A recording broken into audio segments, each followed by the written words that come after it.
श्री गणेशाय नमः। श्री सरस्वते नमः। श्री गुरुभ्यो नमः। जगद्गुरु नरेंद्राचार्य महाराज की जय। सद्गुरु काडसिद्धेश्वर महाराज की जय। संत शिरोमणि गजानन महाराज की जय। आद्य जगद्गुरु रामानंदाचार्य महाराज की जय। सिया वल्लभ रामचंद्र की जय। गुरुर्ब्रह्मा गुरुर्विष्णु गुरुर्देवो महेश्वरा। गुरुर्साक्षात् परब्रह्म तस्मै श्री गुरवे नमः। सार्थ श्री दासबोध दशकधावा समास चौथा बीजलक्षण। श्रीराम आता पाहो जाता उत्पत्ती, मनुष्यांपासून मनुष्ये होती, पशुपासून पशु निपजती प्रत्यक्षाता।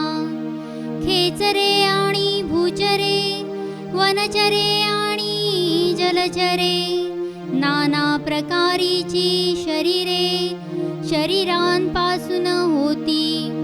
प्रत्यक्षास आणि प्रमाण, निश्चयास आणि अनुमान, मार्ग देखोन आडरान घेऊच नये। विपरीतापासून विपरीते होती, परी शरीरेच बोली जेती। शरीरा वाचून उत्पत्ती होणार नाही, तरी हे उत्पत्ती कैसी झाली, कासयाची कोणे केली। जेणे केली त्याची निर्मिली, काया कोणे। ऐसे पाहता उदंड लांबले, परिमुळी शरीर कैसे झाले। कासयाचे उभारिले कोणे कैसे, पुंडलिक वरदे हरे विठ्ठल। श्री ज्ञानदेव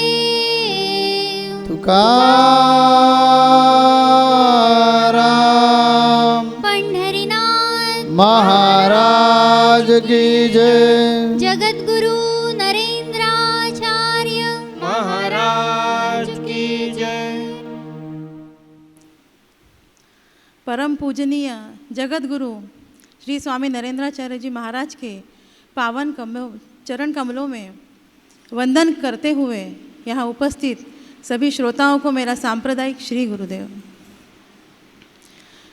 दशक 10वां, जिस पर पिछले 3 सप्ताहों से चर्चा चल रही है, उस दशक का नाम श्री समर्थ ने जगत ज्योति यह रखा है। पिछले 3 सप्ताह पहले उत्पत्ति के विषय में शंका, इस समास को हमने सुना, जिसमें शिष्यों द्वारा गुरु से अनेक प्रश्न पूछे गए। उनमें से कुछ प्रश्नों के उत्तर पिछले सप्ताह सृष्टि की उत्पत्ति समास में हमने सुने। उनमें से कुछ प्रश्न, कुछ शंकाएं, जिनके उत्तर हमें श्री समर्थ ने इस समास में दिए हैं, इसका नाम है उत्पत्ति निरूपण। पिछले सप्ताह सृष्टि की उत्पत्ति इस समास में हमने जाना कि सर्वप्रथम मूल परब्रह्म ही थे, उनके द्वारा 5 भूत और 3 गुणों का निर्माण हुआ। उसके पश्चात उसमें हमने यह जाना कि सारे देव वायु स्वरूप है, यानी कि वायु में ही सारे देवताओं का निवास है और चेतना, वासना आदि अनेक रूपों में जगत की ज्योति रहती है और वास करती है। परंतु हमारा मूल प्रश्न जो है वह यह है कि उत्पत्ति कैसे हुई, मनुष्य देह कैसे निर्माण हुआ जिसके द्वारा यह संसार बढ़ा। प्रत्यक्ष में यदि देखा जाए तो मनुष्य से मनुष्य, प्राणी से प्राणी, यानी कि शरीर से शरीर का निर्माण होता है। शरीर के द्वारा ही शरीर की उत्पत्ति होती है और यह सृष्टि बढ़ती है। यानी कि बिना शरीर के शरीर की उत्पत्ति नहीं हो सकती। तब प्रश्न यह उठता है कि सबसे पहला शरीर जो है, जो मूल शरीर है जिसके द्वारा इस संसार बढ़ा, इस सृष्टि की उत्पत्ति हुई, उत्पत्ति बढ़ी, वह किसने बनाया, वह कैसे बना, उसका निर्माण कैसे हुआ। इन्हीं कुछ प्रश्नों के उत्तर को समझने का हम प्रयास करते हैं।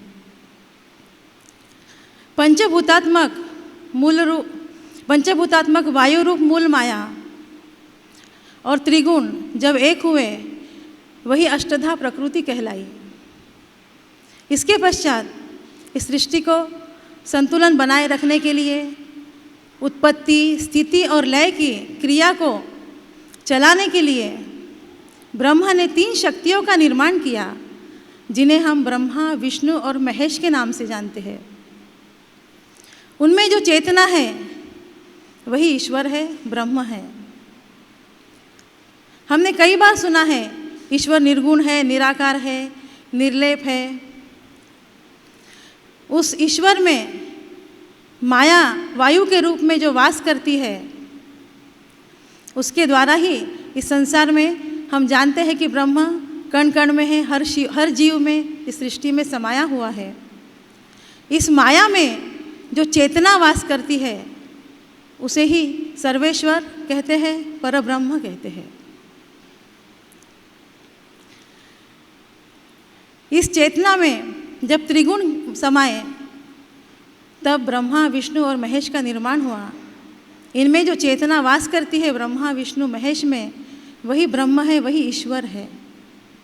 इसका अर्थ यह हुआ कि उत्पत्ति, स्थिति और लय की जो सारी क्रियाएं चल रही है वह इस ब्रह्म के द्वारा ही चल रही है। यहाँ हम एक और बात समझने की कोशिश करेंगे कि सामान्यतः हम सब लोग यही समझते हैं कि ब्रह्मा और ब्रह्म एक ही है, परंतु ब्रह्म सबसे परे है, सबसे ऊपर है, वो सबसे अलग है, अलिप्त है, निरंकार है, निर्गुण है, अविनश्वर है। इस संसार को जो चला रहा है, जो महान शक्ति इस संसार को चला रही है, इस संसार में जो चेतना है वही ब्रह्म है।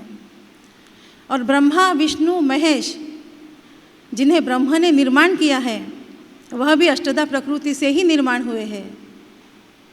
इसीलिए यानी ब्रह्म जो है उनका नाम है परमात्मा, और वो परमात्मा ने ये 3 गुण यानी ब्रह्म, विष्णु और महेश निर्माण किए हैं। तो ब्रह्म अलग है और ब्रह्मा अलग है। ब्रह्म यानी परमात्मा और ब्रह्मा यानी उत्पत्ति करता। अभी दीदी ने आपको बताया कि जो 3 गुण हैं, ये 3 गुण यानी ब्रह्म, विष्णु और महेश, ये 3 रूप हैं और अष्टधा प्रकृति से सृष्टि तैयार हो जाते हैं। तो ब्रह्म और ब्रह्मा में फर्क आपके समझ में आया होगा कि ब्रह्मा के भी ऊपर एक शक्ति है, वो शक्ति को ब्रह्म बोला जाता है, परब्रह्म बोला जाता है। चलिए आगे। अब हम अपने मूल प्रश्न पर आते हैं कि वह मूल शरीर जिससे यह सृष्टि बढ़ी है, आगे बढ़ी है, वह कैसे निर्माण हुआ। ब्रह्मा, विष्णु, महेश त्रिगुण आपस में एक दूसरे से जुड़े हुए हैं और वह एक दूसरे से अलग नहीं हो सकते। इन तीनों ने अपने वायु रूप को छोड़कर शरीर धारण किए। सत्व यानी कि सत्व गुणात्मक वायु रूप विष्णु ने जो शरीर धारण किया वे चतुर्भुज कहलाए।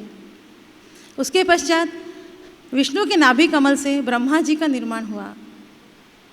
उसके बाद शिव ने भी अपना वायु रूप छोड़कर शरीर धारण किया। इस प्रकार ब्रह्मा जी ने जब सृष्टि की कल्पना की तब सृष्टि की उत्पत्ति हुई और उनकी कल्पना के द्वारा ही अनेक प्राणी, अनेक जीवों के जोड़े उत्पन्न हुए, जिससे जीव निर्माण हुए, जिसमें अंडज, जारज आदि सभी प्रकार के प्राणी थे, जीव थे। उसके बाद ब्रह्मा ने कल्पना की, तब मनुष्य और स्त्रियों का भी निर्माण हुआ और उन्हीं शरीरों के द्वारा शरीर की उत्पत्ति हुई और यह संसार आगे बढ़ा। ब्रह्मा जी ने जिन जीवों का, जिस सृष्टि का निर्माण किया है, उसका प्रतिपालन विष्णु अपने सत्वगुण यानी कि अपनी चेतनता द्वारा करते हैं, और जिन जीवों ने जन्म लिया है, जिनका जन्म हुआ है, उनका शिव अपने तमोगुण द्वारा लय करते हैं, संहार करते हैं। इस प्रकार उत्पत्ति, स्थिति और लय, इन तीनों को विस्तार से हमने यहाँ तक समझने की कोशिश की है। शरीर से शरीर की उत्पत्ति हुई, माता पिता ने लौकिक ज्ञान दिया, गुरु से अलौकिक ज्ञान की प्राप्ति हुई, यह सब तो संचालन है, परंतु वास्तविकता क्या है? वास्तविकता यह है कि जो जन्मा है उसका जन्म नहीं हुआ है, जिसका जन्म हुआ है वह शरीर है।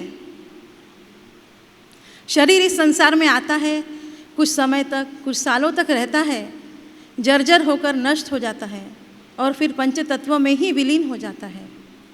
लेकिन उस शरीर में जो जीव था वह अब भी वही है। जैसे हम वस्त्र बदलते हैं, आत्मा उसी प्रकार शरीर को बदलती है। जैसे हम वस्त्र बदलते हैं, आत्मा शरीर को बदलती है, और उसमें जो चेतना है, इस शरीर में जो चेतना रहती है वो हमेशा यहीं पर रहती है, इस सृष्टि में ही विचरण करती है। सिर्फ शरीर नष्ट होता है, जर्जर होके पंच तत्वों में विलीन हो जाता है, और आत्मा वही की वही रहती है।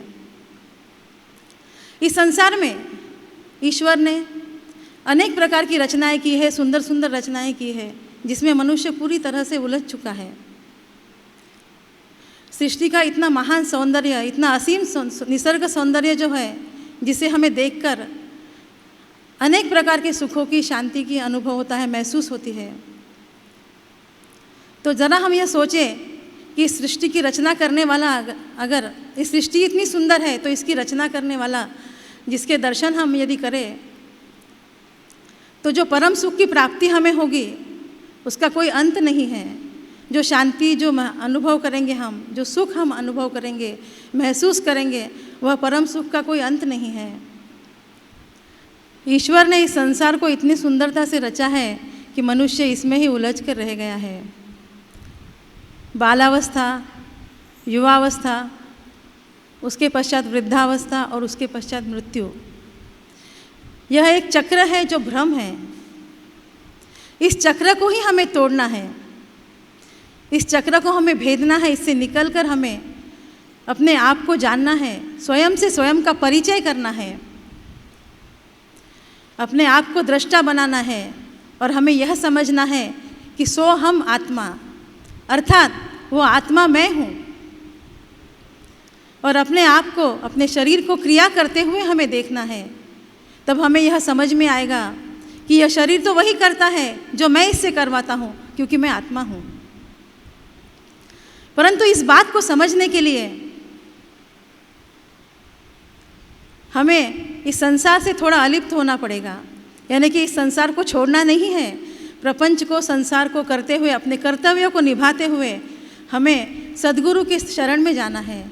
सद्गुरु की वाणी ही एक ऐसा तीर है जो हमें इस संसार से निकाल सकता है, इस संसार से अलग कर सकता है।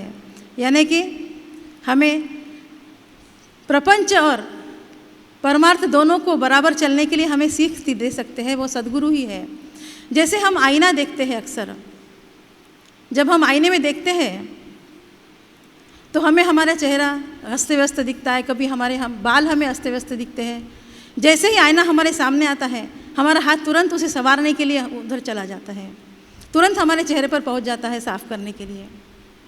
ठीक उसी तरह सद्गुरु की वाणी द्वारा, उनके मार्गदर्शन द्वारा हमें अपने भीतर झांकना है। हमें यह देखना है कि हमें कितना द्वेष है, हमारे अंदर कितना अहंकार है, कितना लोभ है, कितनी ईर्ष्या है। और इन सब गड़बड़ियों को केवल हम ही देख सकते हैं। वो कैसे? जैसे हम आईने में देखते हैं तो हम देखेंगे तो उसमें किसी दूसरे का चेहरा नहीं नज़र आएगा, उसमें हमारा ही चेहरा नज़र आएगा। ठीक उसी प्रकार सद्गुरु के मार्गदर्शन द्वारा जब हम अपने भीतर झांकने की कोशिश करते हैं, हम समझने लगते हैं कि हमें अपने अंदर के दुर्गुणों को देखना है, तब हम उन्हें सुधारने की कोशिश करते हैं। ठीक उसी तरह जैसे हम आईने में देख के हमारे बाल संवारते हैं, जब आईना हमारे सामने आ जाता है तब हम अपने दुर्गुणों को देखना शुरू करते हैं। सद्गुरु रूपी आईना हमें जब दिखाते हैं तब हम अपने बालों को संवारते हैं, उसी तरह से हम अपने दुर्गुणों को सुधारने की कोशिश करते हैं और इस तरह धीरे धीरे हमारे अंदर के दुर्गुण नष्ट होते जाते हैं और हम अपने लक्ष्य तक, अपने ध्येय तक पहुंच सकते हैं। इसलिए सबसे ज़्यादा महत्वपूर्ण क्या है कि हमें सद्गुरु की शरण में जाना चाहिए, उनके मार्गदर्शन, उनकी वाणी के ऊपर सुनकर उनको चिंतन मनन करके उसके ऊपर हमें चलना चाहिए। सद्गुरु क्या कहते हैं कि केवल हफ्ते में 1 घंटा निकालकर सत्संग में आइए, 24 घंटे में से सिर्फ 10 मिनट निकालकर अपने मन को एकाग्र करके भक्ति कीजिए, तो आपका जिंदगी का कल्याण हो जाएगा। सद्गुरु को मालूम है कि ये नरदेह किसके लिए ये पृथ्वी तल पर या धराधाम पर पधारा है। आज जो समर्थ रामदास स्वामी जी ने यहाँ में बद्ध लक्षण का, बीज लक्षण का समास जो बताया, उसका उद्देश्य यही है, हर इंसान ने ये समझने की कोशिश करना चाहिए संसार छोड़ने की आवश्यकता नहीं है, ये प्रपंच छोड़ने की जरूरत नहीं। दासबोध में उन्होंने खुद लिखा है, संसार त्याग न करिता, प्रपंच उपाधि न सांडिता, जनामध्ये सार्थकता विचारच होय। इसका अर्थ हिंदी में, इसका अनुवाद ऐसा हो जाएगा हिंदी में कि संसार प्रपंच छोड़ने की आवश्यकता बिल्कुल नहीं। प्रपंच में रहकर अलग अलग प्रकार के जो उपाधि मान सम्मान मिल जाएंगे, वो भी, उनका भी त्याग करने की आवश्यकता नहीं। आप जरूर संसार प्रपंच करो, संसार प्रपंच में जो जो सुख है वो जरूर मिलवाइए, लेकिन ये मन में सोचिए कि यह हमें इंसान का जन्म क्यों दिया है। 84 लाख योनि में एक हम योनि है, तो हमें इंसान क्यों बोलते हैं, नरदेह क्यों बोलते हैं। वैसे देखें तो बंदर में भी नर और मादा है, पशु पक्षी में भी नर मादा है, तो उसमें नर मादा है, हमारे में भी नर मादा है, तो भी मादा और नर, इनको इधर नरदेह क्यों बोल दिया जाता है, ये सोचना आवश्यक है। सिर्फ इंसान का जो देह है उनको ही नरदेह बोला जाता है, वो मादा है या नर है उसकी जरूरत नहीं। क्यों? क्योंकि यही देह उपयुक्त है आत्मज्ञान मिलवाने के लिए। भगवान का देह मिला ना हमें, तो भी हम मुक्त नहीं हो सकेंगे। भगवान के योनि में हम गए, राम बने, कृष्ण बने या शिवजी बने, तो भी हमें मुक्ति कभी भी नहीं मिलेगी। मुक्ति मिलवाने का है तो देवकी माँ से, माँ के गोद से जन्म लेना चाहिए, कौशल्य माँ के गोद से जन्म मिलना चाहिए, तो हमें आत्मज्ञान मिल जाएगा। ऐसा ये देह है, क्योंकि यह देह को कर्म करने का अधिकार है। भगवान के योनि में मन में है, वैसा कर्म नहीं कर सकते। नामदेव महाराज जी के पास एक वारकरी आया। महाराष्ट्र में वारकरी परंपरा बहुत है। ज्ञानेश्वर महाराज जी ने जो वारकरी संप्रदाय निर्माण किया, वो परंपरा के आज भी बहुत लोग हैं महाराष्ट्र में। आषाढ़ मास में या कार्तिक मास में साल में एक दफ़ा पैदल चलकर पंढरपुर में जाने का, भगवान का नामस्मरण करने का, दर्शन लेने का, और हर दिन हरिमुखे म्हणा पुण्याची गणना कोण करी, देवाची आद्वारी उभा क्षण बरी, तेने मुक्ति चारी साधियेली। भगवान के द्वार पे मन से खड़े हो जाइए, द्वार पे भी जाने की जरूरत है, मन में भगवान का द्वार खड़ा कीजिए और उनके द्वार पे मन में एक क्षण हम खड़े हो गए तो भी हमें मुक्ति मिलेगी, ऐसे ज्ञानेश्वर महाराज जी ने हमारे बताया है। तो ये जो वारकरी संप्रदाय में ऐसी परंपरा है साल में एक दफा जाने का। और ऐसे परिवार है कि दादा परदादा से वारी करते हैं, यानी हर साल जाने का जो परंपरा है वो अभी तक खंडित नहीं किए। ऐसे बहुत परिवार आज भी महाराष्ट्र में है। वैसे ही एक परिवार में एक वारकरी आषाढ़ी की वारी करने के लिए, आषाढ़ माह की वारी करने के लिए गया, भगवान का दर्शन ले लिया और वापस जाते समय, घर में जाते समय भगवान का निरोप लेने का और निकल जाने का। भगवान के सामने खड़ा रह गया और उनकी आंखों में आंसू बहने लगे।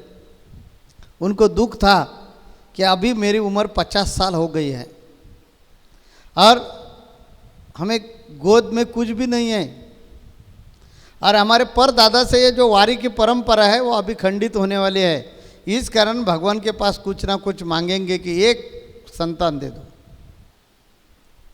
और उन्होंने मांगा। भगवान बहुत कष्टी हो गए, दुखी हो गए, भगवान के आंखों से आंसू बहाने लगे। पांडुरंग या विट्ठल के आंखों से आंसू बहाने लगे। तो वारकरी की जो पत्नी थी उनको बहुत बुरा लगा कि बोले प्राणनाथ चलिए, खुद भगवान रोने लगे हैं। कुछ ना कुछ हमारे किस्मत में हो, इस कारण हमें संतान यदा कदाचित किस्मत में नहीं है, इसी कारण भगवान रो रहे हैं। तो वारकरी भगवान को पूछते हैं कि आप रोते क्यों हैं? तो भगवान विट्ठल बोलने लगे कि बेटा आपकी बीबी जो बोल रही है वो सही बोल रही है कि आपके किस्मत में एक भी संतान नहीं है, और आपने इतने साल के बाद आज पहली बार मेरे पास मांगा। आपके दादा परदादा, आपके पिताजी, आपने अभी तक कुछ भी मेरे पास मांगा नहीं, और आज इतने दिन में आपके परिवार का एक सदस्य एक गोद में संतान मांग रहा है और हम नहीं दे रहे। उसका मुझे बहुत अफसोस है, दुख हो रहा है, इस कारण मुझे आंखों से पानी आ रहा है। तो वो बोले ठीक है भगवान मेरी किस्मत में नहीं है तो कुछ बिगड़ता नहीं, चलेगा, लेकिन आप रोए मत, रो मत। और बाहर आते और वो जो पायरी है, सीढ़ी है, वो उतरकर नीचे आते समय नामदेव महाराज को उन्होंने देखा और वो परिवार ने जाकर दर्शन ले लिया। दर्शन लिया तो नामदेव महाराज बोले अष्टपुत्र सौभाग्यवती भव। वारकरी को बहुत गुस्सा आता है, ये क्या मजाक चली है? अरे उन्होंने अंदर जो है वो बोला एक भी नहीं है किस्मत में, और यह डायरेक्ट 8 दे रहे। और आश्चर्य की बात ऐसी हो गई, हमारे पास बहुत समय कम है, इस कारण हम शॉर्टकट में बताएंगे कि नामदेव महाराज जी के आशीर्वाद से वो औरत को, ये वारकरी को संतान हो गया पहला, और वो लड़का हो गया। और वो लड़के को उठाकर जब वापस वारी को आ गए तो पहले नामदेव महाराज को ढूंढ रहे थे। नामदेव महाराज इतने भीड़ में कहाँ भी उनको देखने को नहीं मिला, इसी कारण वो दाम्पत्य अपना बेटा लेकर भगवान के चरणों पर जाकर रखते हैं। और वो वारकरी पूछने लगता है कि हे भगवान ये क्या आपका महिमा है? हम सब लोग नामदेव महाराज हो या हम सब लोग आपका नाम लेते हैं, आपके नाम से हमारा उद्धार हो जाता है, और आप एक संतान हमारे किस्मत में डालने के लिए तैयार नहीं थे, और ये नामदेव महाराज ने आप आशीर्वाद देकर सचमुच करवा के दिखाया। तब भगवान ने बोला कि देखिए बेटा, कि जो हम नहीं दे सकते वो सद्गुरु दे सकते हैं। सद्गुरु इंसान के रूप में, कहने का मतलब सद्गुरु इंसान के रूप में आ गए हैं। इंसान को कुछ भी कर्म करने का अधिकार है। उन्होंने सोचा आज से किसी का बुरा करने का, वो बुरा कर सकते हैं, भगवान नहीं बुरा कर सकते। उनको कुछ भी दे दो, कितना भी प्रसन्न करो और बोलो कि फलाने फलाने आदमी का बुरा करो, वो नहीं करेगा। इस कारण तो उनको भगवान बोले जाता है। इंसान गलत मार्ग भी स्वीकार सकते हैं और अच्छा मार्ग भी पकड़ सकते हैं। कहने का मतलब कर्म करने का अधिकार सिर्फ इंसान को है। इसलिए सब साधु संतों के मन में ऐसा है, ये इंसान ने अच्छी ढंग से प्रयास किया तो वो मुक्ति मिलवा सकेगा। इसी कारण ये जो बीज लक्षण है ये हमें समर्थ रामदास स्वामी समझा रहे हैं कि पंच तत्वों से यह सृष्टि निर्माण हो गई। और यह सृष्टि ने पहला क्या हो निर्माण हो गया, तो जल निर्माण हो गया। ये जल से जल पृथ्वी ये दोनों के माध्यम से वनस्पति निर्माण हो गया और वनस्पति के माध्यम से मछलियाँ तैयार हो गई।